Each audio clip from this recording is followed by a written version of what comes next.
जितने आस्था चैनल पर कथा सुन रहे हो, जितने फेसबुक और यूट्यूब पर सुन रहे हो, बहुत सावधानी से सुनना।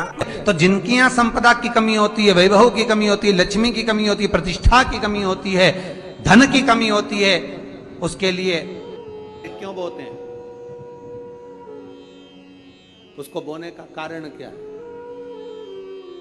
केवल कोई कहे कि हम ठाकुर जी को भजते हैं, भगवान कृष्ण को भजते हैं, कोई कहे हम तिरुपति बालाजी को, नारायण को भजते हैं, कोई कहता है कि हम हरि विठल को, पांडुरंगा को भजते हैं, हमारे यहाँ हम इनको भजते हैं तो जवारे नहीं बोते। ना ना, पुष्टि मार्गी है, ठाकुर जी की सेवा करने वाला है, उसके यहाँ भी ये 9 दिन जवारे बोए जाते हैं। रामानुज संप्रदाय से जुड़ा हुआ है, नारायण की पूजन कर रहा है, उसके घर में भी जवारे बोए जाते हैं। पांडुरंगा हरि विठल की उपासना कर रहा है, उसके घर में भी जवारे बोए जाते हैं।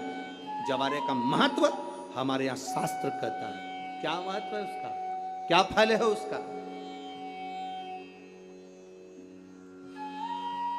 महाराज, जब देवी माता ने दुर्गा भवानी को पंचायत में बुलाया, शिव पंचायत में मां दुर्गा बैठी हुई है, और शिव पंचायत में जब दुर्गा भवानी बैठी, उपद्रवियों ने उपद्रव मचाया, अहंकारियों ने अहंकार मचाया, असुरों ने, राक्षसों ने हाहाकार मचाना प्रारंभ करा। तब उस समय पर देवाधिदेव महादेव माता पार्वती को देखकर, दुर्गा भवानी को देखकर मुस्कुरा रहे थे। केवल शिव मुस्कुरा रहे हैं, पार्वती को देखकर, दुर्गा भवानी को देखकर, मां जगत जननी को देखकर केवल मुस्कुरा रहे हैं। तब देवता सूर्य नारायण ने भगवान शिव जी को देखकर हाथ जोड़कर प्रार्थना करी। भास्कर देव बोले, सूर्य नारायण बोले, बाबा मेरे मन के संशय को मिटा दीजिए। शिव जी ने पूछा क्या काम है? बोलो क्या चाहते हो? शंकर भगवान से सूर्य देव भास्कर देव कहते हैं, प्रभु आपके मुस्कुराने का कारण क्या?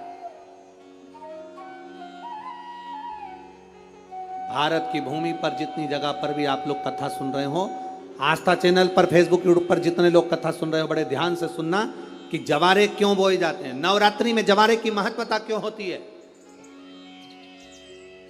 क्यों बोया जाता है, मिट्टी में गेहूं डालकर क्यों उत्पन्न किया जाता है, उसकी महत्वता क्या है?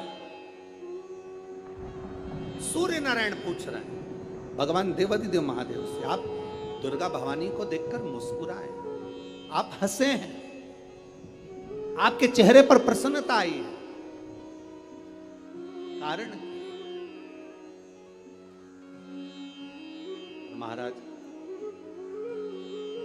देवाधिदेव महादेव ने कहा, यहां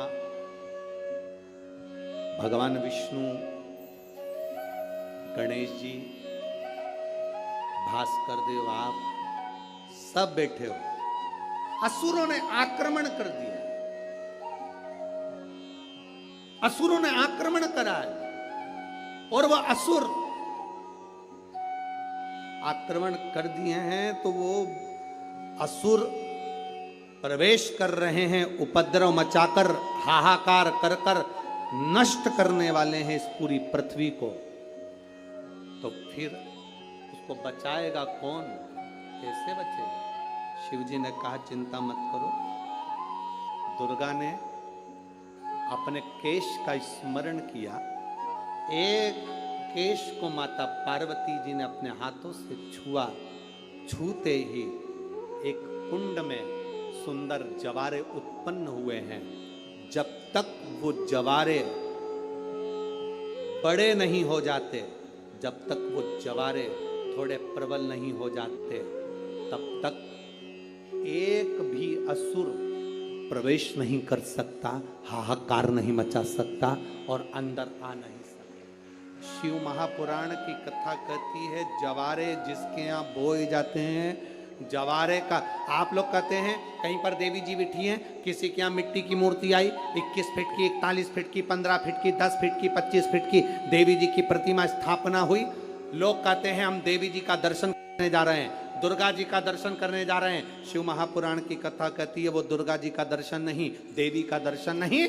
नवरात्रे में जहां जवारे बोए जाते हैं, वहां मात्र आप पांव रखते हैं तो अपने घर में से क्लेश दूर हट जाता है, अहंकार दूर हट जाता है, अभिमतता दूर हट जाती है, तकलीफें दूर हट जाती है। जिसके घर में जवारे बोए जाते हैं वहां से अहंकार, काम, लोभ, आसक्ति, वासना, तृष्णा और दुख, तकलीफें दूर हट जाए। तो जवारे का मूल का तत्व आनंद सुख है। महाराज उसको समझने वाला समझ। श्री शिवाय नमस्तुभ्यं। जिसके यहाँ दिया अखंड जलाया जाता है, अगर वो दिए की लो, दिए की बाती अगर दक्षिण दिशा की होती है तो उसके घर में साल भर में एक घात जरूर होती है।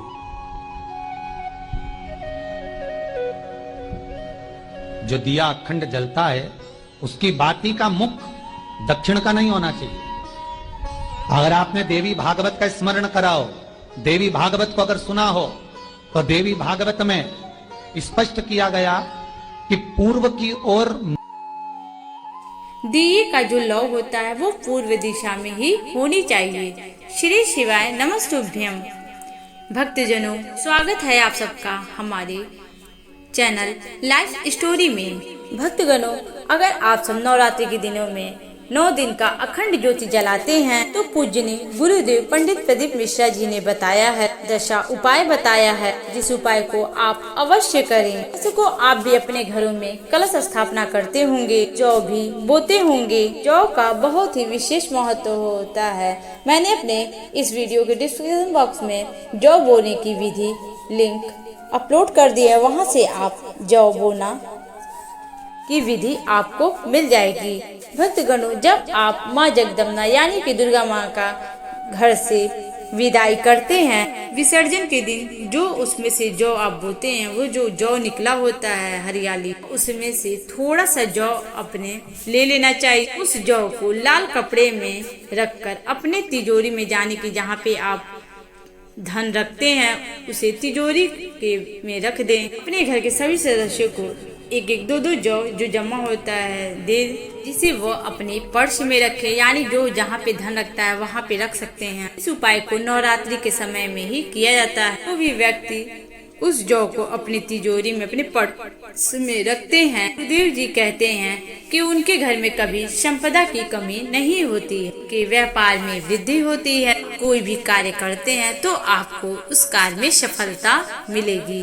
दर्शकों, अगर आप आपके अंदर सहज क्षमता है या आप रोग मुक्त, दुख तकलीफ से दूर हैं, तो आप हर दिन यानी कि नवरात्रि में 9 दिन नीम की पूजा अवश्य करें। नीम का पत्ते का गेट बनाकर अपने द्वार के घर के बाहर जरूर टांग दें। अगर आपने तो नीम के एक डंडे भी लाकर पत्ते सहित घर के द्वार पे अवश्य लगा दें,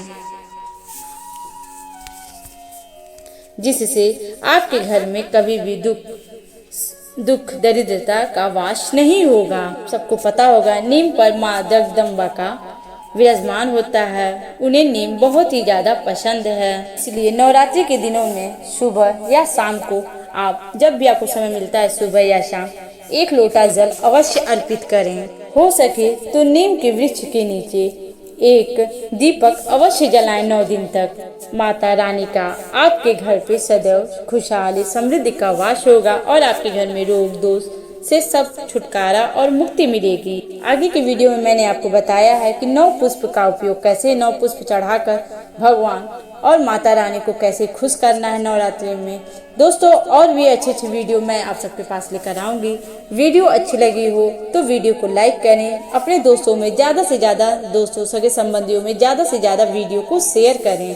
और वीडियो पे अगर आप सब नए हैं तो हमारे चैनल को सब्सक्राइब करें।